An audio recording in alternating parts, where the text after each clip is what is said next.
My wife said I was boring for preferring to look after my children instead of going out to parties. She left me for a fun guy, and now she's begging to come back because her new love doesn't know how to be an adult or a father. I'm 35 years old and have been working in cybersecurity for over a decade. It's not the most exciting job in the world, I admit. I spend my day in front of a computer making sure other people's systems aren't hacked. There's no glamour, but the salary is very good. I earn 6 figures a year, and with 2 children, that's more important than any impressive title. My ex-wife, Charlotte, is also 35. We met in college. In those years, she was the typical party girl. There wasn't a weekend without a gathering or a new bar opening. To be honest, I enjoyed accompanying her. We were 21, with no responsibilities, living on instant noodles and part-time wages. It was a simple time. We went out Friday and Saturday, rested Sunday, and went back to studying Monday. Good times. We married at 25, and at 27, our first daughter, Lily, was born. 2 years later, Max arrived, and that's when everything started to change. Not negatively at first, just different. I stopped wanting to go out every weekend and started worrying more about bills, diapers, and the future. At first, she seemed to understand. Sometimes she complained that we never did anything fun anymore. But she calmed down when I reminded her about the mortgage or Lily's kindergarten tuition. Until 2 years ago, everything went sideways. Charlotte started hanging out with a group of women from her yoga class, all in their 30s. Most were single or divorced, acting like they were still 20. They started going out on Thursday nights, then Fridays too, and then Saturdays for those brunches that extended into dinner. At first, I wasn't bothered. I thought socializing was good for her. Being a mother can be exhausting.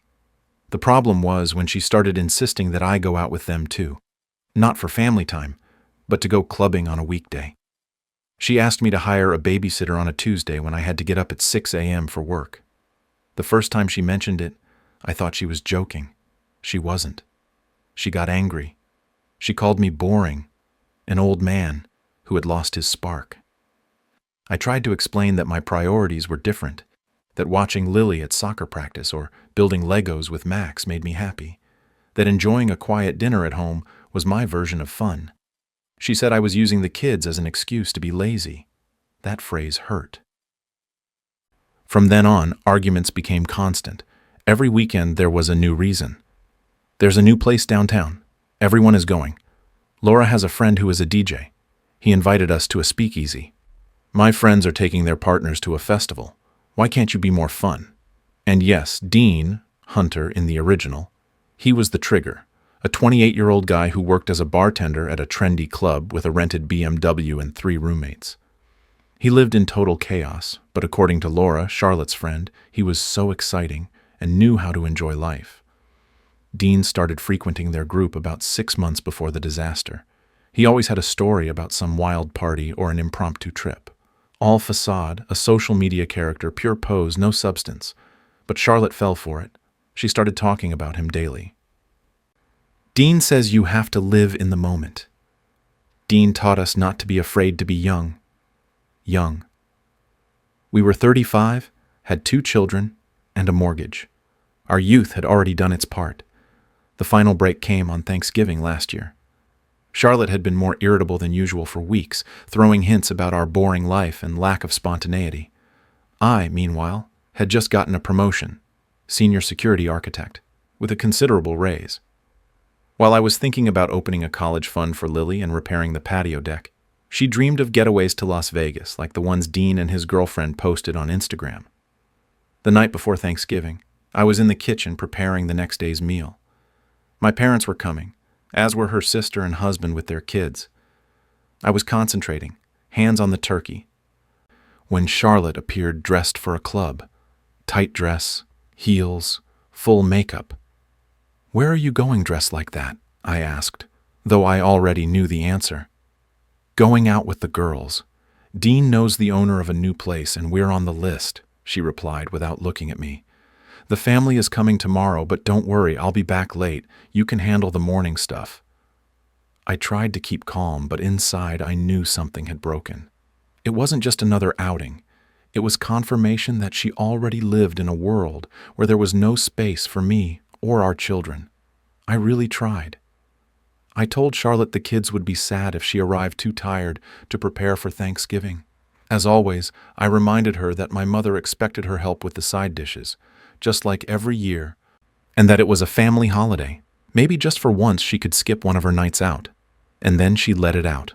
The phrase that, without her knowing it, ended our marriage right there in the kitchen next to a bowl of cranberry sauce. "God, you are so boring now," she said, looking at me with a mixture of annoyance and disdain. "When did you become this person? You used to be fun. Now you're just that mid-30s suburban dad who thinks watching Netflix is an adventure. I'm 35, not 65. I'm not ready to feel dead yet." I stood in silence, processing her words. Suburban dad? She said it like an insult, as if working hard to support our family was pathetic, or being present for our children made me a guy without sparkle. "You're right," I replied calmly. "I am a suburban dad. I'm 35 years old and have 2 children. It is what I am. If you wanted something different, maybe you should have thought about it before having 2 kids with someone who works in tech." She rolled her eyes and left. She returned at 4 a.m., slept all the next morning, and appeared at dinner looking like she had been through a storm. My mother, of course, didn't miss the chance to make passive-aggressive comments about the store-bought pie Charlotte was supposed to bake from scratch. 2 weeks later, she broke the news. She wanted a divorce. She said she'd been thinking about it for months, that she still loved me, but wasn't in love anymore, that she needed to find herself, live experiences, and discover who she was while she was still young. She used the word journey at least 15 times. I swear she got it from some self-help blog. The most shocking thing was that she had already spoken to a lawyer. She had the papers ready and everything planned: shared custody, child support, alimony, the full package. And the worst part, everyone knew but me. Her yoga friends, her inner circle. Everyone knew about her new beginning, while I still believed we were overcoming a temporary crisis. In reality, Charlotte had been planning her exit for months with a group of divorced women who surely congratulated her on choosing herself. I didn't fight. What for? You can't force someone to want to be with you. I accepted mediation instead of a trial. We agreed on a custody schedule. The children would be with me during the week and with her on weekends. I let her keep the house, although I continued to pay half the mortgage to maintain the children's standard of living, according to the lawyer. I moved to a 2-bedroom apartment near work, and to be honest, it wasn't bad. It was quiet, clean, and finally, no yoga mats everywhere. 2 weeks after I left, Charlotte moved Dean into the house. 2 weeks.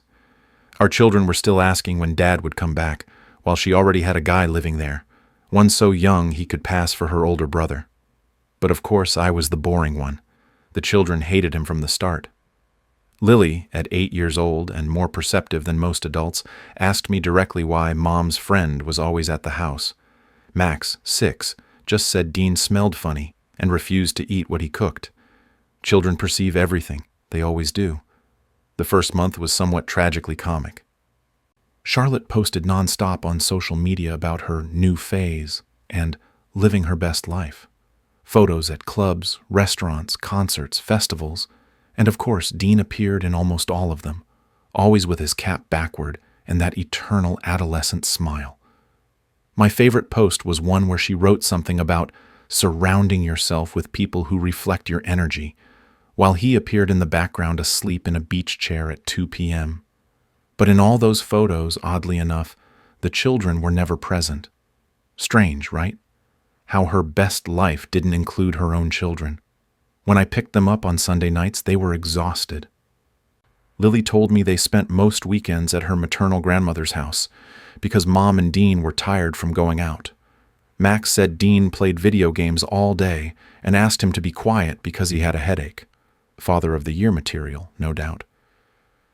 3 months in, everything started to collapse. Charlotte called me one Friday night crying. Dean had used her credit card for an emergency and maxed it out, buying DJ equipment to launch his music career. The first symptom that things were getting out of control was when Charlotte called me one afternoon. her voice nervous and ashamed, to ask if I could cover her share of the mortgage just for this month. I was silent for a few seconds, trying to process the question. It was surreal to hear her ask me for financial help when just months ago she had decided to leave everything for that more fun life with Dean. I replied calmly, without raising my voice or sounding sarcastic, though every word felt like lead. That sounds more like a Dean problem, not mine. She didn't respond. I only heard her shaky breathing before the call cut off. I don't know how she resolved that payment. Maybe, as so many times, she turned to her parents. But the truth is, it was just the beginning of a long string of mistakes that would eventually drag her to a place she couldn't escape. The 4th month after the divorce was a turning point. Dean crashed Charlotte's car. There was no alcohol or drugs involved. He was simply irresponsible and decided to text while driving. Insurance didn't cover the damages because he wasn't listed on the policy. That same night, she called me again. "I don't know what to do," she sobbed. "I need money to cover the deductible, or I won't be able to go to work." I sighed. It wasn't cruelty. It was weariness. Ask Dean. He's so spontaneous, so free. I'm sure he'll figure out a way. She hung up without saying anything. Still, I knew she would solve it because Charlotte always found someone willing to rescue her. But what came next was even worse. In the 5th month, the story took on shades of tragedy and comedy at the same time. One afternoon, a girl about 23 years old showed up at the house yelling that Dean owed her 3 months' rent and had also stolen her PlayStation. Charlotte had to call the police. That night, Lily, my daughter, called me crying. She said bad people were outside the house shouting. It was the kind of distress a father should never have to hear. My voice trembled as I calmed her down, and the next morning, I filed an emergency custody request. I couldn't allow my children to live amidst that chaos. The 6th month was the breaking point. Charlotte, who worked in marketing and had achieved a decent position, started arriving late or hungover to meetings. Her performance plummeted, and the company put her on an improvement plan. She called me desperate, saying she couldn't lose her job, that she needed me to take care of the children while she tried to concentrate. "I thought I was too boring to understand your new lifestyle," I replied with a calm that was difficult to maintain. "I guess you'll have to handle it alone now." But still, I agreed to take care of the children. I didn't do it for her, but for them. They needed a stable place, a routine, someone who wouldn't disappear after a night of partying. Meanwhile, Dean continued his spiritual quest. He had quit his bartending job because, according to him, it wasn't fulfilling. He decided to start a podcast about living in the present and connecting with the inner universe. He had 12 subscribers, one of whom was his mother. He spent Charlotte's money on microphones, courses, mentors, and all sorts of nonsense that promised to turn him into a consciousness creator. He was basically a parasite with a Zen speech. Starting in the 7th month, my children openly began asking to stay with me permanently. Lily, at only 8, told me she didn't want to go to her mother's house anymore because Dean was weird and lazy. Max, for his part, told me Dean ate all the good snacks and made his mother cry frequently. Hearing that broke something inside me. As much as Charlotte had hurt me, she was still the mother of my children, and it pained me to imagine the image they were forming of her. The 8th month was when everything collapsed. It was a normal Tuesday, nearly midnight, when my apartment doorbell rang. When I opened it, I found Charlotte. Her appearance was devastating. Deep, dark circles, unkempt hair, clothes that were too big for her. The woman who had been my wife for a decade no longer existed. "I made a mistake," she murmured, unable to hold my gaze. I invited her in, made her coffee, and as the aroma filled the room, she began to speak through tears. She told me Dean had been cheating on her with a 22-year-old waitress from his old bar. He had been with her for months, and Charlotte found out because the girl had posted pictures on social media taken inside her house, in her bed, the same bed Charlotte and I had bought for our 5th anniversary. But that wasn't the worst part. Dean was stealing money from her purse, jewelry from the bedroom, and had even opened credit cards in her name. She had huge debts, her credit score was destroyed, and the house was in foreclosure. The reason? Dean had convinced her to suspend payments to go on vacation to Cabo, a trip where, while she was sleeping completely drunk, he slept with 2 different women. "I don't know what to do," she said, trembling. "I need help, James." And yes, part of me felt pity. No one deserves to be used like that. But I also knew she had chosen that path. She had traded stability for excitement, commitment for adventure, and the adventure was devouring her. "Talk to your lawyer," I finally told her. "The same one you hired to divorce me. Maybe he can help." "I can't afford him," she whispered. "I can't afford anything. I'm going to lose the house." "That is regrettable," I replied. She stared at me, expecting me to do the usual, offer to fix everything, rescue her, pay for her mistakes. But that stage was over. I was no longer her lifeboat or her solution. "The children can stay with me," I added, "until you manage to stabilize yourself." She burst into tears again, but accepted. She had no other options. Shortly after, Dean disappeared, blocked her everywhere, and moved in with the waitress. In his new version of the story, Charlotte was the crazy ex who stalked him. Meanwhile, she moved back in with her parents. Her father, who had always considered me a bland guy, ended up telling her she had been a fool for leaving me. Her mother only repeated over and over that she should have thought about the children. The divorce had been finalized for a year. In the agreement, Charlotte had kept the house, but 6 months later she lost it. I bought it from the bank for much less than it was worth. It was a small, perhaps somewhat vengeful gesture, but also a good investment. The children were happy to return to their old rooms, and that was enough for me. Today, Charlotte sees the children every 2 weekends when her schedule allows. She works 2 different jobs to pay off the debts Dean left in her name. She lives in a small studio apartment, in an area she never would have considered before. There are no more yoga classes, no girls' nights out, no Sunday brunches, just work, sleep, and routine. The simple life she once so despised. Sometimes she texts me late at night, at hours when I assume the silence becomes unbearable for her. Sometimes I read them, but I don't always reply because there are wounds that don't close and others that simply stop hurting over time. Charlotte often texts me saying she misses our family, that she misses that quiet life we once shared, and that she now values the stability she once considered boring. She tells me she threw away everything good for something that wasn't even real in the end. She says Dean used her, that she couldn't see it, because she was blinded by that feeling of being young and desired again. But I no longer answer those messages. There is nothing more to say. The children are better off. Lily continues with her therapy, learning to cope with the wounds left by the abandonment. Max started playing soccer recently and turns out to be talented. They hardly ask about Dean anymore. Sometimes they just want to know why their mother seems sad all the time. I tell them that sometimes adults make decisions that don't work out, and that's the kindest explanation I can offer them. Charlotte's yoga friends disappeared as if by magic. It's funny how that works. When she organized parties and paid for rounds, they all talked about women's support and positive energy. But as soon as the money ran out, no one wrote to her again. Laura, the same one who introduced her to Dean, commented that Charlotte ruined the vibe with her negativity. The irony, honestly, is painful. My parents, who were devastated by the divorce, decided to erase her from their lives.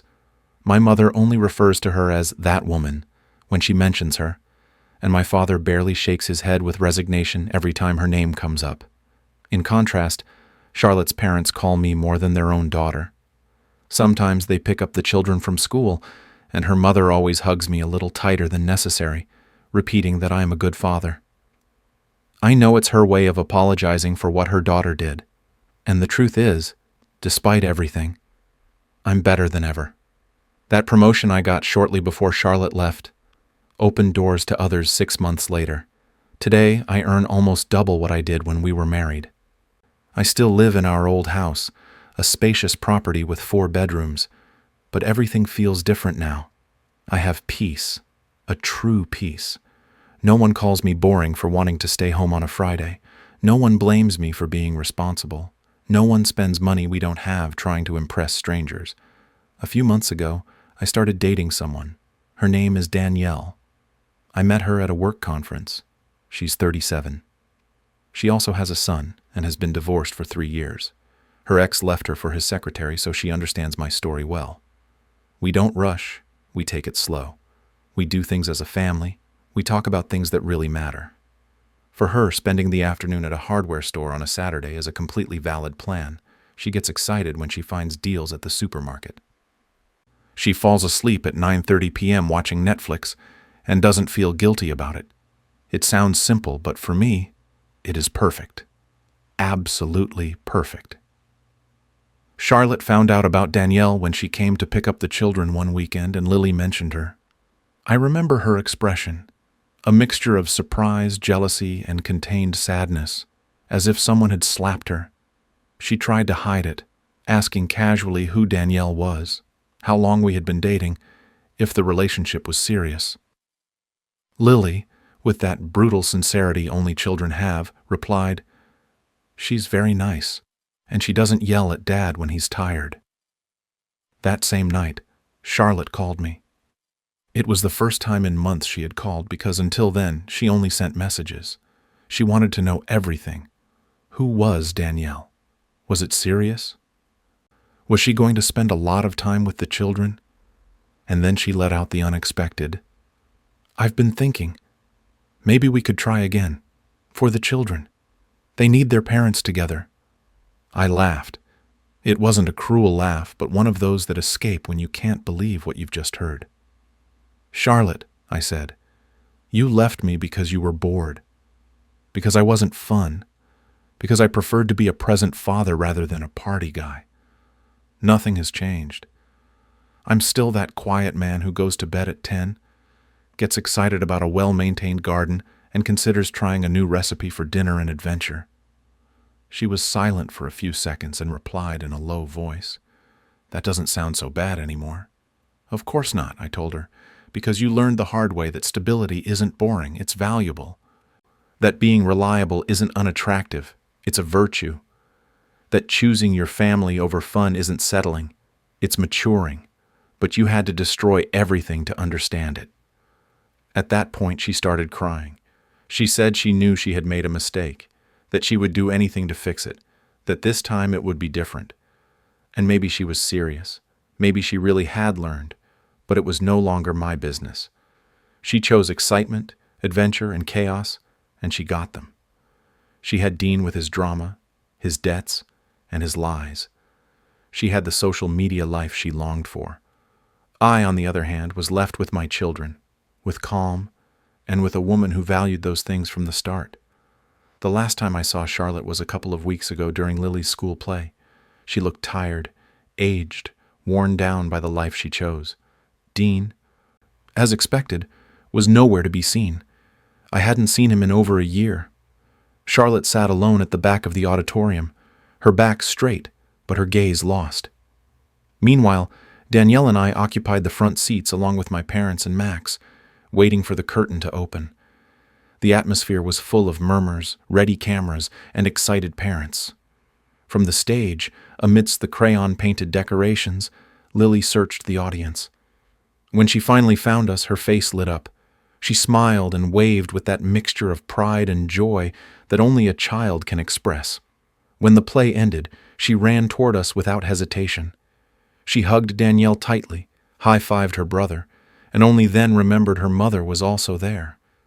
Charlotte slowly stood up, forcing a smile that didn't quite reach her eyes. I noticed it instantly. That look laden with late comprehension, the look of someone who realizes they broke something they can no longer fix. I saw her watching us with an uncomfortable silence, as if a truth she didn't want to accept had ignited inside her. That boring life she so despised was actually her only refuge. The stability she had considered a prison was what gave meaning to everything. But it was too late. Far too late to rediscover it. After the event, while Danielle took the children to buy ice cream, Charlotte approached me with hesitant steps. "I really loved our life," she whispered, her eyes shining. "I just didn't understand it until I lost it. Yes, I replied, not giving her room to elaborate. That tends to happen. I could see on her face that she wanted to continue talking. I'm sure she had a whole speech prepared about second chances, about the good of the children, about forgiveness. But I was no longer the same man willing to listen to empty promises. I told her goodbye serenely and walked toward my family. My real family, the one that didn't leave when things got monotonous. Over the years, I understood that the signs were always there. The discontent disguised as independence, the increasingly frequent outings, the comparisons with other, more exciting couples. It all formed part of the same pattern, a crisis that arrives disguised as a personal search, but is actually a fear of stillness. People think they can escape themselves by changing scenery, without realizing that dissatisfaction follows them wherever they go. And when it happens to you, you don't see it. You only feel that something is fading, that the person you love is starting to pull away without explanation. You try to compensate, to be better, funnier, more understanding. But you can't compete with a fantasy. You can't defeat what only exists in her head. I wasn't enough for Charlotte, but I was and still am for Lily, for Max, and for Danielle. They know that stability is not boredom, it is peace. That's my story. My wife left me because she said I was too boring. She chose a lifestyle full of parties with a guy 7 years younger, and in the end, she was left empty-handed. Meanwhile, I moved on, raising my children, sharing my life with a woman who appreciates the calm, and finding satisfaction in the simple things. I sleep soundly every night at 9:30, without regrets, without grudges. The irony is brutal. What Charlotte thought was holding her back was what was actually keeping her together. She had to lose everything to understand it, but when she realized it, there was no longer space for her. I was already with someone who valued me for who I always was, without needing me to change. The lesson is simple. If someone says you are boring, let them go. Perhaps their excitement is nothing more than chaos disguised as adventure. However, the story didn't end there. The worst came afterward, when Charlotte tried to come back, wrapped in desperate gestures. 3 months after the school play, she began her silent campaign to regain ground. She didn't approach me directly. Her pride still weighed more than her repentance. So, she used the children as intermediaries. She started buying them expensive gifts, things she clearly couldn't afford. Tablets, consoles, designer clothes. Lily returned one weekend with a new iPhone, 8 years old. 8. When I asked Charlotte what the point was of giving a phone like that to a child, she replied that Lily deserved nice things, and that I was controlling for questioning it. Of course, because looking after your daughter and preventing her from having free internet access is a crime. I had to become the villain. I returned most of the gifts and explained to the children that their mother loved them. But sometimes adults make impulsive decisions. Lily understood. Max just asked if he could keep the PlayStation, and I let him.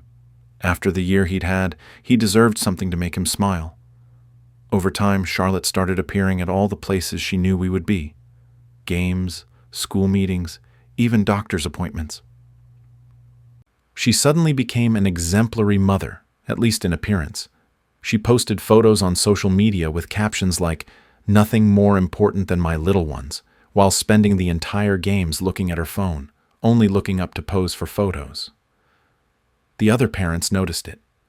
The looks of compassion were unavoidable. In a small town, stories travel fast. She was the mother who left her family for a young guy and ended up alone. I, the father who weathered the storm with a weary smile. Danielle handled everything with her usual elegance.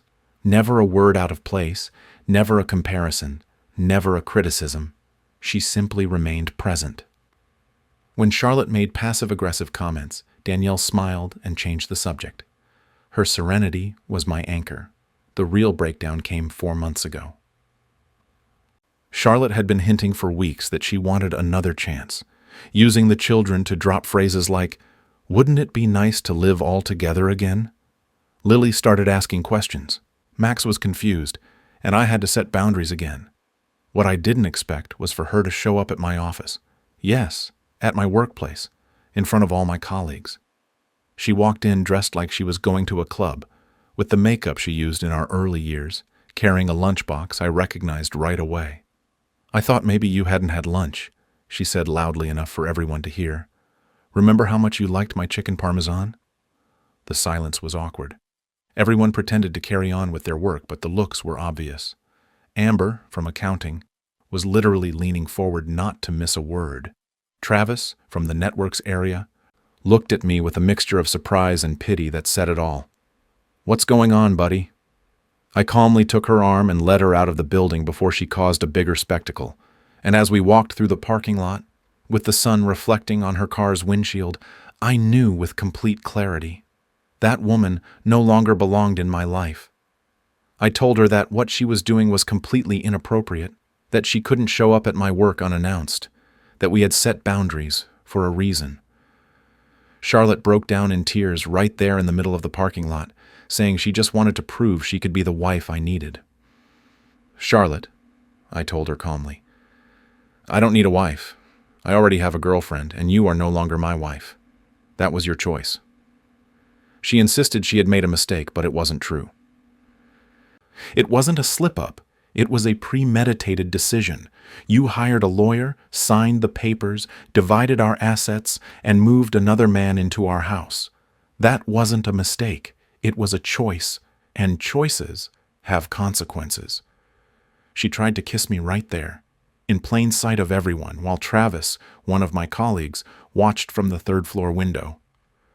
I backed away so quickly I almost fell. Her expression of confusion was something I will never forget, as if she couldn't understand that I no longer wanted her. "Is it because of Danielle?" she asked with that mix of sarcasm and jealousy that always gave her away. "She's not even that pretty." There was the real Charlotte, the same as always, hidden beneath tears and sweet words, superficial, hurtful, and convinced that everything revolved around appearances. "Danielle is beautiful," I told her, "but what matters most to me is that she is stable, kind, and doesn't abandon her family when she gets bored. So yes, it's partly because of her, but mostly it's because of you." After that, the office talked about nothing else. The following weeks were a parade of comments disguised as interest and casual lunches that only sought gossip. Amber even asked me if Charlotte and I were trying to reconcile, and when I replied no, she seemed disappointed. Charlotte changed her strategy. She began saying that I was preventing her from seeing the children, that I was manipulating them to hate her.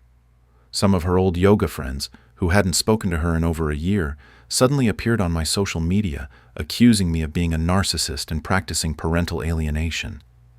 I had to contact my lawyer and show them the custody agreement, the messages where Charlotte asked me to keep the children longer, and the emails where she said she had plans. When they received a warning of a potential defamation lawsuit, they quickly disappeared, as if they had never existed. But the damage was done. At school, some people started treating me differently. Several mothers stopped inviting Lily to play, and one father even asked me if it was true that I didn't let Charlotte see the children. I had to show him the custody calendar on my phone to shut him up. Danielle wanted to talk to Charlotte, but I asked her not to. I knew Charlotte was falling into a spiral that she would only escape when she hit rock bottom. It didn't take long for her to do so. 2 months ago, she lost her second job. She was working at a department store and was fired for using her employee discount to benefit the same yoga friends who had abandoned her. She called me crying, saying she didn't know how she would pay the rent, and asked if I could help her, for the sake of the children. "Ask Dean," I told her, though he's probably busy looking for his next victim. "That's cruel," she replied through sobs. "Cruel was telling your husband he was boring and leaving him for someone you'd known for 6 months, I countered. "This is simply consequence." She hung up. An hour later, she sent me a message asking to stay in my garage. Not even in the house, in the garage. I didn't reply. The children started noticing the change. Lily asked me why her mother's apartment was so small and why there was barely any food. Max mentioned that his mother cried when she thought they weren't looking. It was devastating to hear, but I couldn't rescue her anymore. It wasn't my responsibility. Still, I increased her weekend time, thinking it would be good for everyone. But even that didn't work out. Charlotte couldn't afford activities or outings, so they spent the days watching movies on her laptop because she had already sold the TV. Over time, the children began to say they didn't want to go. "It's boring," they said, and the irony was painfully obvious. Last month came the final scene. Charlotte's parents celebrated their anniversary with an elegant dinner at a private club. The invitation included Danielle and me together, and Charlotte's name appeared alone. It was as uncomfortable as I expected. She was alone at the singles table, surrounded by teenage cousins, while we sat with her parents and the children. Her father spoke about the value of commitment and the importance of not running away from problems. Her mother added that she was glad to see the children with stable figures. Charlotte, visibly drunk, began to speak loudly about how marriage was an outdated institution and how some people were too cowardly to live their truth. Her Aunt Patty asked her to sit down and stop embarrassing herself. She tried to leave dramatically, but her heel broke, and she ended up limping out while everyone watched in silence. Lily saw it all and simply sighed with resignation. That day, I understood that Charlotte was not only paying the consequences of her actions, she was trapped in a cycle she didn't want to leave. She was still seeking excitement instead of peace, confusion instead of stability. While we all grew up and moved on, she was still trying to recover something that no longer existed. Danielle explained it better than anyone. Some people destroy everything good they have, believing that happiness is somewhere else, but when they get there, they discover that what they were looking for stayed behind. Charlotte was once a great mother. Before the chaos, before the yoga and Dean, she was dedicated, loving, and patient. She threw incredible birthday parties, knew the names of all the children's friends, and never missed a school event. That was the woman I loved, the one who disappeared without notice. The children still remember that version of their mother. Lily talks about when she made her animal-shaped pancakes or read stories with different voices. Max keeps a photo of her pushing him on a swing, both of them laughing. It's the reflection of a mother who once was, but no longer exists. Now her parents help her financially, although I don't think it will be for long. She's 36, with no savings, bad credit, an interrupted career, and a difficult reputation to erase. In this town, everyone knows what she did. Opportunities, both professional and romantic, have closed one by one. Sometimes she sends me long messages, usually at night when she's been drinking. She says she regrets it, that Dean meant nothing, that she now understands what she lost. But I no longer reply. Not because I hold a grudge, but because I finally learned that there are battles that are not won by trying to save someone who does not want to be saved. Danielle and I continue to build something solid. The children adore her daughter Shelby, and the dynamic among them is natural, almost as if they had always been a family. It's not perfect, but it's real. And that is enough. A few days ago, Max told his mother he wanted to live with me full-time. He said it without intending to hurt, just with the sincerity of a child. I saw Charlotte's face crumble, and for a second I felt pity, but there was no turning back. Sometimes I watch her from the window when she stops to pick up the children.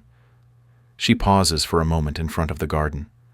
She observes the bicycles leaning against the wall, the flowers we planted together, the children's footprints in the cement.